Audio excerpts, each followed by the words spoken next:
हमारा मिजाज नाच सुनने का असीर होकर गया है। इस हिसाब से आपको बाहर निकलना चाहिए। ये बात है।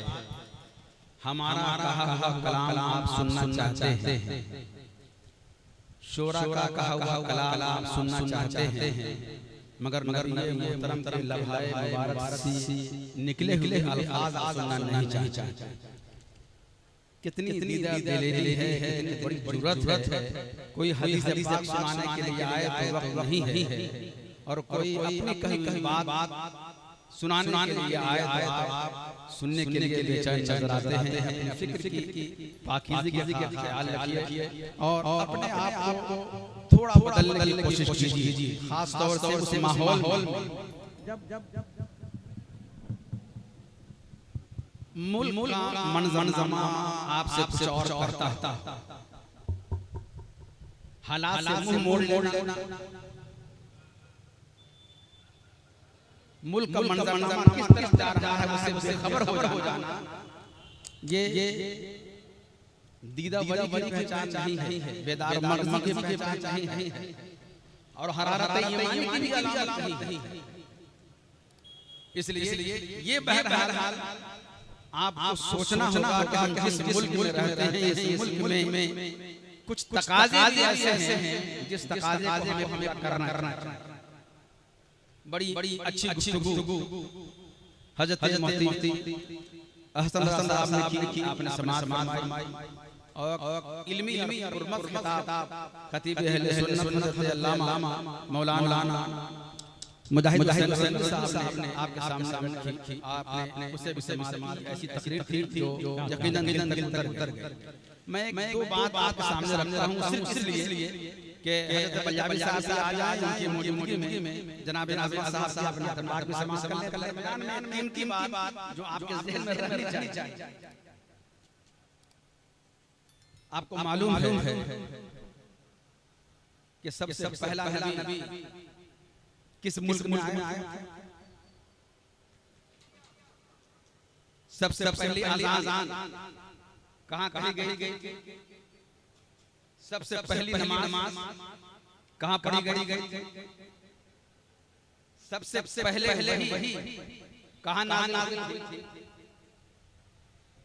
सबसे पहले किस मुल्क के आदमी ने मक्का का सफर किया था? किसने सबसे पहले खाना काबा की तामीर की थी?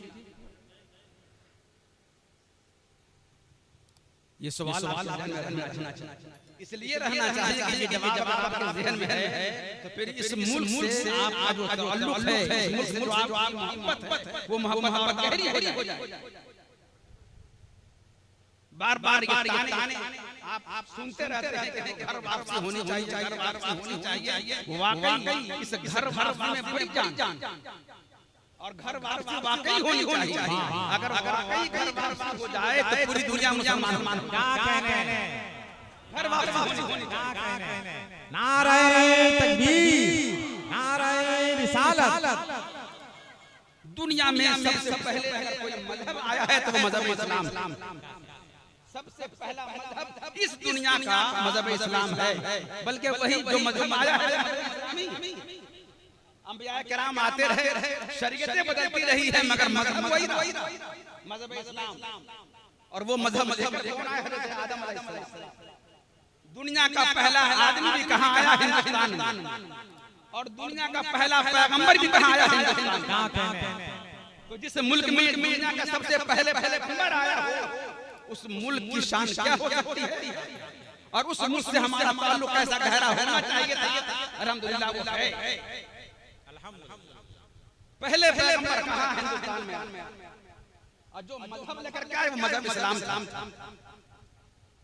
वो जन्नत में थे, वहाँ सवेरा ही सवेरा था, उजाला ही उजाला, वहाँ अंधेरा नहीं।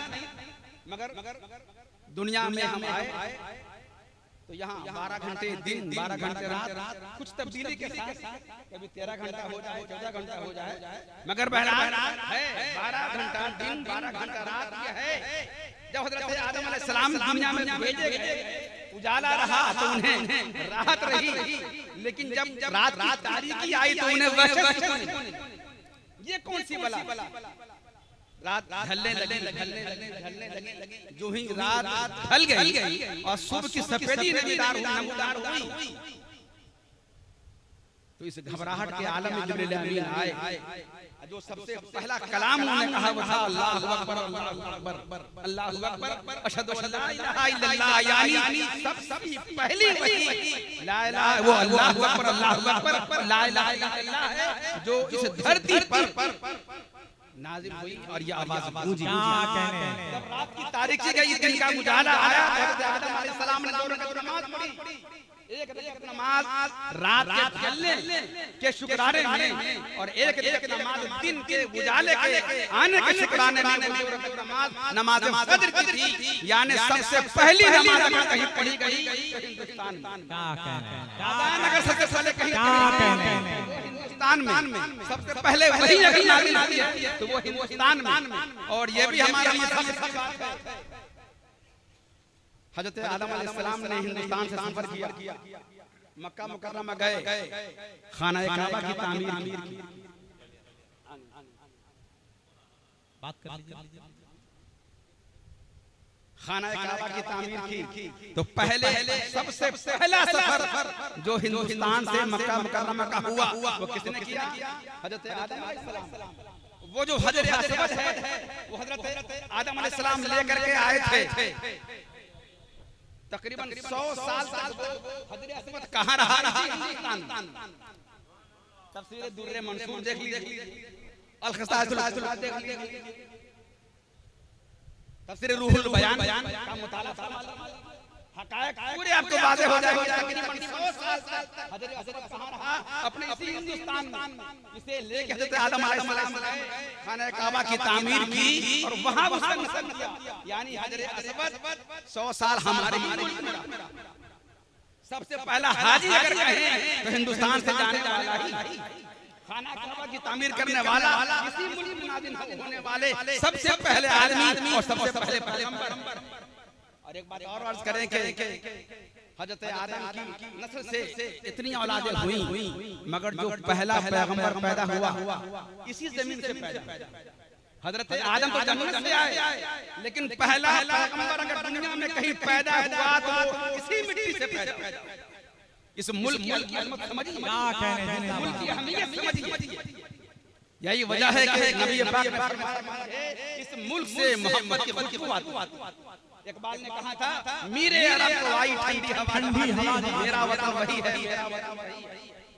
तो ये अपना मुल्क है, इसलिए बुजुर्गों से मंसूब कौल है, कुल वतन मिनल ईमान, वतन की मोहब्बत ईमान का हिस्सा है, ये ईमान का वजूद है। बुजुर्गों ने कहा, क्यों कहा?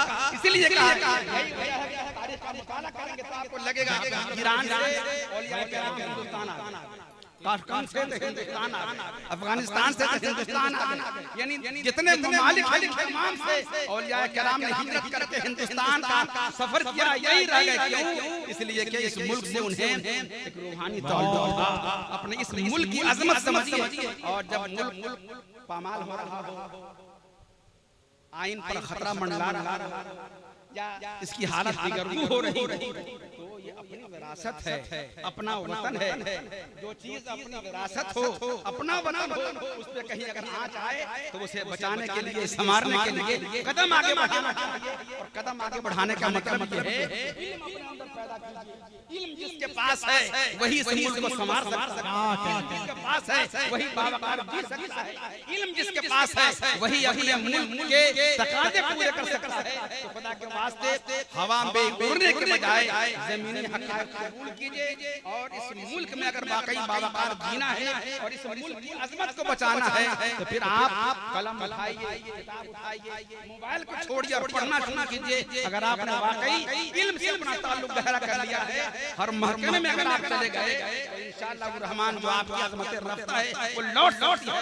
मेरी गुजारिश यही है, अपनी तारीख पढ़िए, इसलिए कि जो तारीख पढ़ने वाला होता है, फारसी में कहा गया है, याद कुन तारीख, अपनी तारीख को याद करो, याद रखो, जिंदा हो जाओ। आपकी तारीख बड़ी अजीम है और बड़ी पावरफुल है। तारीख को पढ़ेंगे तो आपके अंदर तवानाई आएगी।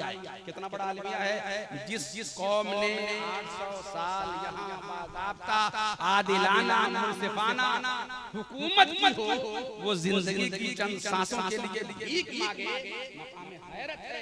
अगर वाकई इस भीख से निकलना है और नबी रहमत के उस पैगाम का हिस्सा बनना है, अल यदुल उलिया अफदलु मिन यदि सुफला, ऊपर वाला हाथ बेहतर है नीचे वाले हाथ से, यानी देने वाला हाथ बेहतर है लेने वाले हाथ से। तो आप देने वाला बनिए, जो देने वाला होगा वही मुकर्रम होगा, जो मांगने वाला होगा वो मुहताज होगा, फकीर होगा, दुत्कारा होगा। और आप उसी मंजिल में हैं, उस मंजिल से निकलिए, फकीर की मंजिल से निकलिए और दाता बनने की मंजिल में आइए। ये मंजिल आपको इल्म से मिलेगी। तो खुदा के वास्ते इस उसका और इस कॉन्फ्रेंस का ये पैगाम लेकर के जाइए। आला हज़रत ने इल्म ही से अपने वक्त के सारे फितनों का दिफा किया। खुदा करे कि हमारे अंदर भी फितनों से मुकाबला करने के लिए इल्मी सलाहियत पैदा हो जाए। अगर ऐसा हो गया तो हम ये समझेंगे कि वाकई हमारा ये जलसा कामयाब भी है और जलसा हमारा मकबूल भी है।